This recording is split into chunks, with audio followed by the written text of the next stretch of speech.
Bonjour tout le monde et bienvenue dans ce nouveau podcast. Alors bon, j'essaye encore un nouveau décor, mon bureau n'est pas tout à fait fini.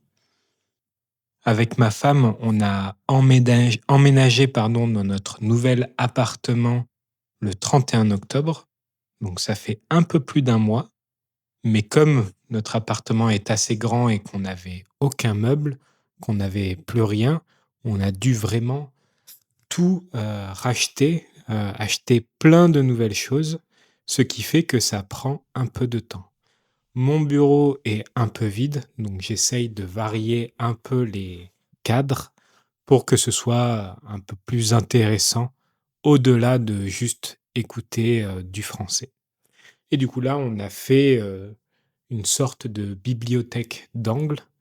Donc ce sont, les fameuses bibliothèques Billy de chez IKEA.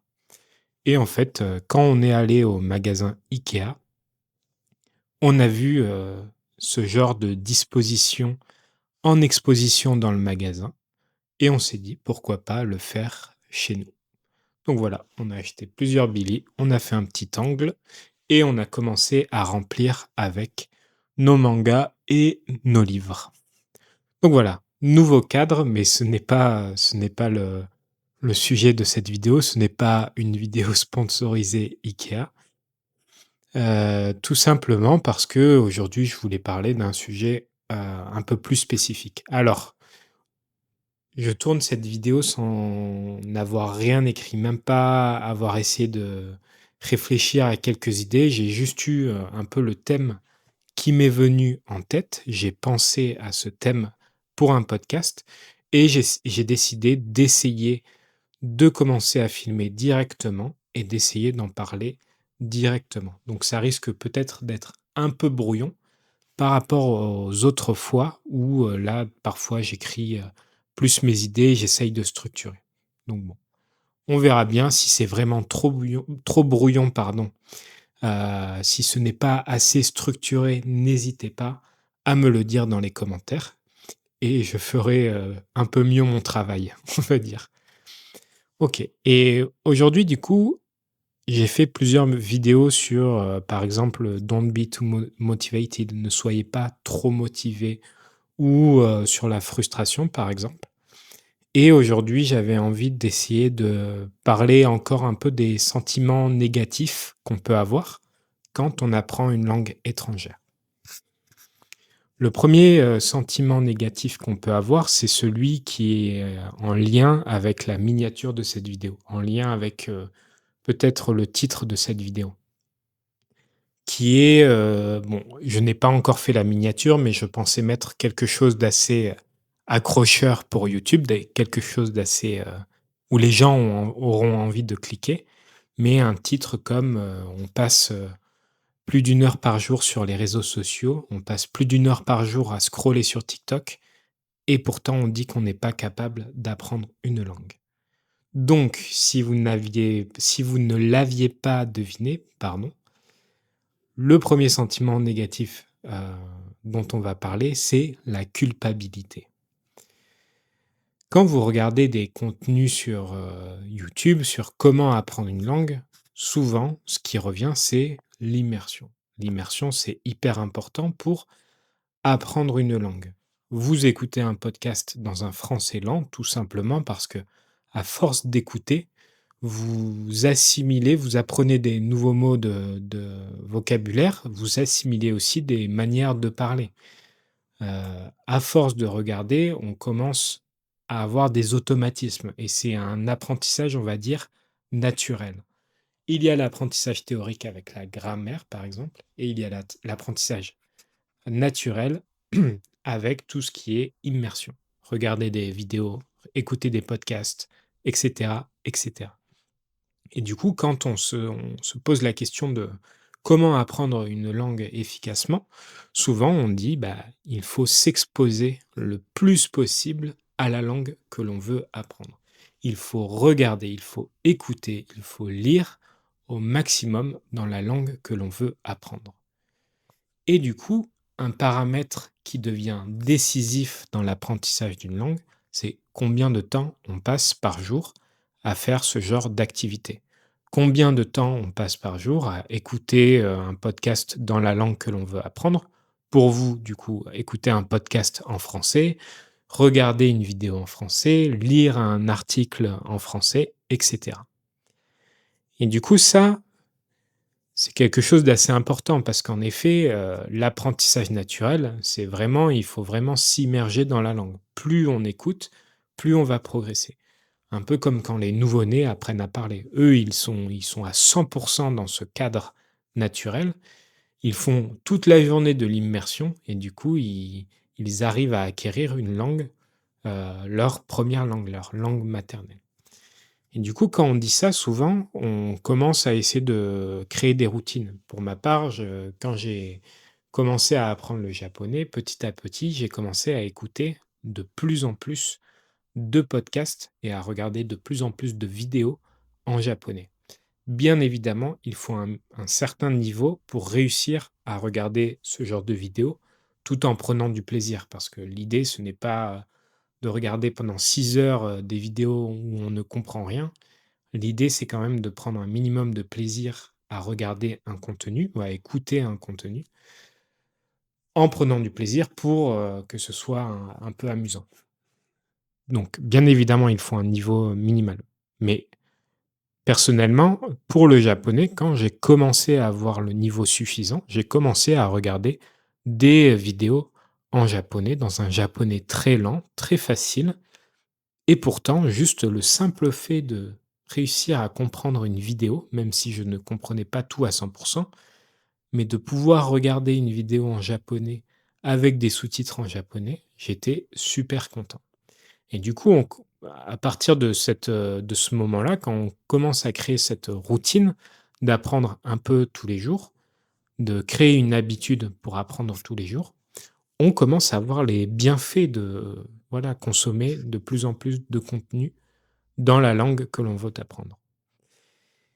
Et du coup, on commence il y a beaucoup d'outils qui vont commencer à vous montrer combien de temps vous passez à regarder une vidéo, à faire vos flashcards, vos cartes de mémorisation et vous allez commencer à vous fixer des objectifs. Tous les jours, je veux travailler 30 minutes, je veux travailler une demi-heure, je veux travailler 1 heure, 2 heures, 3 heures, et cetera.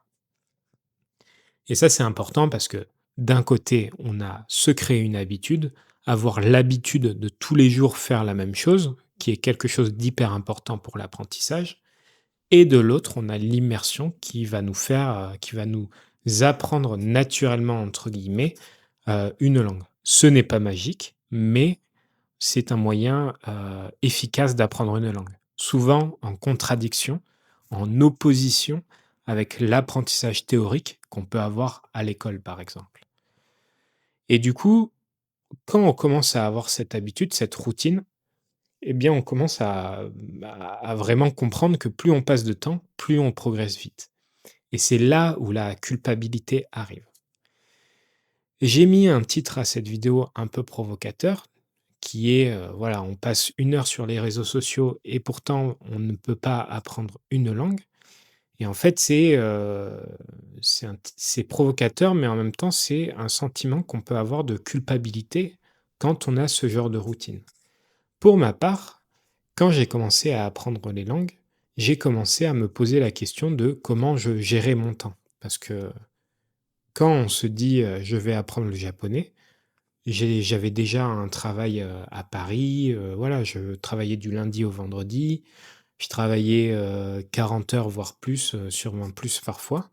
Et du coup, quand on est dans ce genre de situation, on se dit: «Mais je n'ai pas le temps d'apprendre une langue». Un peu innocemment, j'ai commencé, à travailler le matin en prenant mon café avant de partir au travail et là, j'ai réussi à me créer du temps, à me libérer du temps plutôt, à prendre le temps d'apprendre le japonais. Mais du coup, au bout d'un moment, en fait, j'ai commencé à me poser la question: «Bon, je travaille tous les jours, le reste du temps, qu'est-ce que je fais?» Bon, bien sûr, je passe du temps avec ma femme et cetera, mais qu'est-ce qui me prend du temps dans la journée?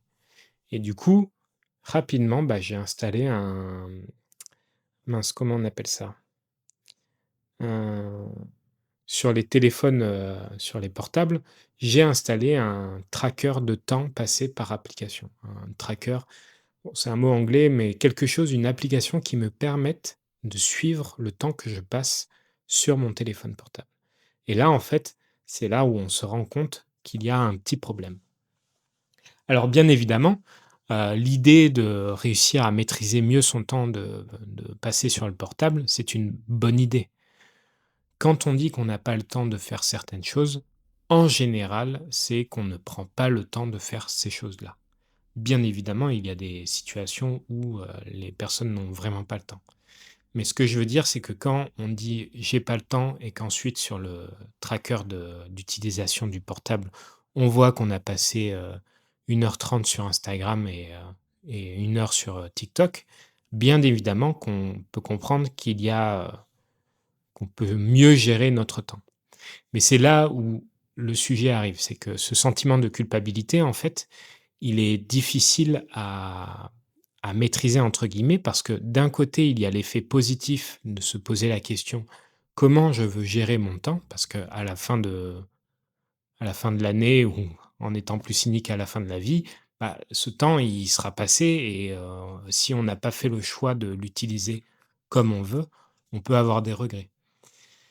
Donc il y a cette démarche positive qui est de: «Bon, je vais essayer de moins utiliser Instagram, je vais essayer de passer moins de temps sur TikTok pour passer plus de temps à apprendre une langue». Mais en fait, quand on commence à avoir cette démarche, il ne faut pas arriver dans ce sentiment de culpabilité. J'ai eu ce sentiment, bon, pas très fort, mais je l'ai eu un peu, où en fait, dès que je faisais, quelque chose de qu'on peut juger d'inutile, en général c'est du divertissement, je me disais: «Mais en fait, je ferais mieux de regarder des podcasts en japonais pour progresser plus rapidement». Alors dit comme ça fait un peu fou, bien sûr. Je n'étais pas, à cran, toute la journée en stress à me dire, «Il faut que je regarde des podcasts de japonais». Ce n'est pas ça, mais c'était un peu l'idée qu'il y avait derrière. C'est-à-dire que si, le soir, je sais pas, maintenant les vidéos sur YouTube, elles durent plus d'une heure.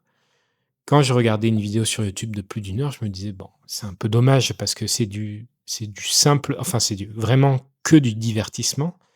Je ne vais rien retenir vraiment de cette vidéo. J'aurais juste passé un bon moment, mais sans plus et j'aurais mieux fait de regarder des choses en japonais, par exemple. Ou même, j'aurais mieux fait de regarder un bon film» et du coup, il faut faire attention à ce sentiment de culpabilité parce qu'en fait, on peut toujours optimiser nos journées et si on prend l'exemple, extrême inverse, il y a tous les gourous du développement personnel qui vont vous dire que, vous pouvez toujours plus optimiser votre, journée pour à la fin, en général, gagner encore plus d'argent. C'est un peu l'objectif, global à chaque fois.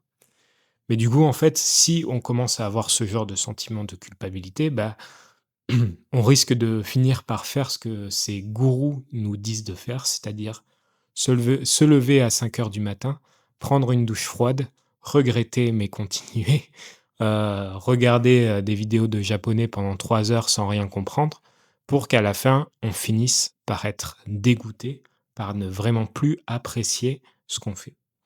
Et du coup, ce que je voulais dire, c'est que quand on a cette démarche d'essayer de se libérer du temps, de prendre le temps pour l'apprentissage d'une langue, c'est aussi important de faire attention à ne pas aller trop dans un extrême et ne pas culpabiliser dès qu'on scrolle un peu sur TikTok. C'est normal de vouloir, heu, avoir un peu de divertissement, regarder, voilà, des TikTok sans réfléchir, c'est toujours assez agréable. Bien évidemment, je pense que l'idée, c'est plus de rester un peu maître de son temps, de réussir à gérer son propre temps et de ne pas passer, une soirée entière, 4 heures à scroller sur TikTok en se disant à la fin que, c'est un peu du gâchis, c'est dommage d'avoir passé tout ce temps sur cette application. Donc voilà, je pense qu'il y a un équilibre à trouver. Je n'ai pas de recette miracle, donc débrouillez-vous. Mais voilà, n'hésitez pas à me dire aussi en commentaire vos propres expériences et ça pourrait peut-être aider d'autres personnes. Mais voilà, moi, à un moment, j'ai senti que j'essayais trop d'optimiser et cetera et que du coup, dès que je faisais quelque chose, qui n'allait pas dans le sens que je voulais. J'avais un peu tendance à devenir un peu, à tout vouloir contrôler. Donc ça, c'était pour le premier sentiment qui est la culpabilité. Le deuxième sentiment, c'est, l'esprit de compétition dans l'apprentissage d'une langue et c'est vraiment particulier. I J'ai vu une vidéo d'un youtubeur français qui parlait un peu du même sujet, mais pour le rap, pour la musique rap et en gros, il dit et on je pense qu'on pourrait appeler ça l'effet un peu puriste. C'est-à-dire que quand on commence à faire une activité, quand on commence à devenir entre guillemets «spécialiste» d'une activité, j'ai l'impression qu'on commence à avoir un peu un esprit de compétiteur mal placé. Je m'explique. Si je prends l'exemple de la musique, en fait, le rap, qui est la musique la plus populaire en France en ce moment, mais en fait, avant ce n'était pas aussi populaire et c'est vraiment devenu «mainstream» entre guillemets. Et du coup, le sentiment qu'ont pu avoir certaines personnes, c'est-à-dire que c'est que, avant elles écoutaient, ce genre de musique et d'un coup tout le monde se met à écouter cette musique. Et là, on a en général, on peut avoir facilement un sentiment de, puriste. C'est-à-dire que toutes ces personnes qui arrivent et qui écoutent ces artistes mainstream, elles ne connaissent rien à ce style de musique. Elles ne connaissent pas. Moi, je connais mieux et je sais quels sont les bons artistes. Et du coup, on commence à avoir une attitude un peu de, nonchalante, un peu de supériorité. On regarde, d'en haut les autres et on dit: «Non mais vous ne connaissez rien» et en fait, j'ai vraiment retrouvé ça dans l'apprentissage du japonais. Le Japon, c'est hyper populaire en France en ce moment. Tout le monde dit qu'il veut aller vivre au Japon. Tout le monde dit que, voilà, qu'ils adorent les mangas. C'est pareil avec les mangas. Quand vous commencez à parler de manga avec quelqu'un, souvent, d'un coup, ça va être un truc un peu de: «Il faut que je prouve que je connaisse beaucoup de mangas. J'ai lu ça, ça, ça, oui, j'ai lu ça, ça» et en fait, ça devient un peu un truc de, j'essaye d'être supérieur en disant que je connais plus de choses et cetera. Exactement comme pour l'apprentissage du japonais où et je ne jette la pierre à personne. Je n'accuse personne, je ne critique personne parce que moi-même, je l'ai ressenti. C'est-à-dire que je suis arrivé à un moment où, en fait, quand je commençais à rencontrer quelqu'un qui parlait japonais, j'avais envie de savoir si cette personne était meilleure que moi ou pas. Ça fait un peu, fou, ça fait un peu taré, mais en fait, il y avait un peu une sorte de rapport de force où on a envie d'être meilleur que les autres et de pouvoir montrer qu'on est meilleur. Pour le japonais, par exemple, vous avez, tous les tests de JLPT qui correspondent au CE-CRL en français. A1, A2, B1, B2 et cetera et du coup, très souvent, quand vous croisez quelqu'un qui apprend la même langue, vous allez lui dire: «Ah, mais tu quel niveau?» «Ah, moi, je suis tel niveau» et si vous êtes meilleur, vous allez avoir envie de dire à cette personne que vous avez un meilleur niveau. Idem, quand, vous êtes, en train de parler dans la langue et qu'il y a un mot de vocabulaire que la personne ne comprend pas et que vous comprenez, il y a une sorte de satisfaction à savoir mieux que les autres. C'est très bizarre, mais du coup, il y a vraiment ce sentiment de compétition qui, je pense est inutile. Bon, ça peut être une motivation, mais je ne pense pas que ce soit une très bonne motivation. Mais, du coup, on peut avoir un peu ce regard un peu de compétiteur par rapport aux autres et voilà et globalement, dans mon apprentissage du japonais, j'ai trouvé que c'était quelque chose d'assez, commun. C'est-à-dire que souvent, les gens vont dire: «Ah moi je connais, 1 300 kanji, toi tu connais combien? Ah 500, OK» et du coup, je sais pas, je sais pas comment dire, mais j'ai l'impression qu'il y a un peu la volonté de s'approprier les choses pour dire: Ça m'appartient, moi j'apprends depuis longtemps, je suis meilleur» et cetera. C'est très brouillon, je suis désolé, c'est pas très clair. Mais voilà, je voulais savoir si c'était quelque chose qui existait aussi dans l'apprentissage du français, si c'est commun à toutes les langues ou si c'est un peu plus, spécifique, par exemple, au japonais parce que c'est un pays qui est très à la mode en ce moment. ce qui fait que peut-être que les gens ont envie de dire, «Je suis un spécialiste du Japon» et cetera. Ah oui et d'ailleurs, j'allais dire, ça rejoint un peu aussi, par exemple, quand vous êtes sur TikTok, j'aime beaucoup le Japon, mais j'ai passé, en cumulé, en tout, si on fait la somme de tous mes voyages, j'ai dû passer, 1 an et quelques mois au Japon et parfois quand je regarde TikTok et que je vois les gens qui sont allés 2 semaines au Japon et qui disent, top 10 des choses à savoir sur la culture japonaise, j'ai un peu ce sentiment de dire, «Non mais vous ne connaissez rien, vous ne connaissez pas la culture japonaise». Alors qu'au fond, moi-même je ne la connais pas vraiment. Je connais plus certainement, mais c'est très difficile de connaître une culture en 1 an sur place.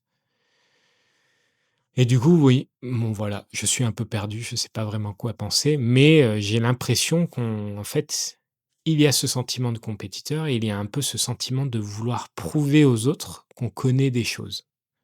On va 2 semaines dans un pays, on fait des TikTok pour dire: «Ah moi je sais ci, je sais ça» et en même temps, pareil pour l'apprentissage des langues, ça fait 4 mois qu'on apprend une langue et pourtant on a envie de montrer qu'on connaît des choses. Je pense que ça peut ce n'est pas tant, vouloir montrer qu'on connaît des choses le problème, parce que ça pourrait être fait un peu de manière, innocente, on va dire, mais c'est plus que, souvent on le fait pour avoir envie de se sentir supérieur aux autres. Voilà. Alors autant sur la culpabilité, je pense que c'était assez structuré, autant sur cette deuxième partie, j'ai peut-être été un peu brouillon, j'aurais peut-être dû mieux me préparer, mais on va dire que c'est plus des introductions sur des sujets dont on pourrait discuter. En anglais, on dit «food for thought». Le TH est extrêmement difficile à prononcer pour un Français, mais voilà. Si vous avez aimé ce podcast, n'hésitez pas à me le dire, à laisser un commentaire, un like, à vous abonner à la chaîne. Ne culpabilisez pas trop si vous regardez beaucoup TikTok, mais essayez de contrôler un peu votre consommation des réseaux sociaux et je vous dis, à la prochaine.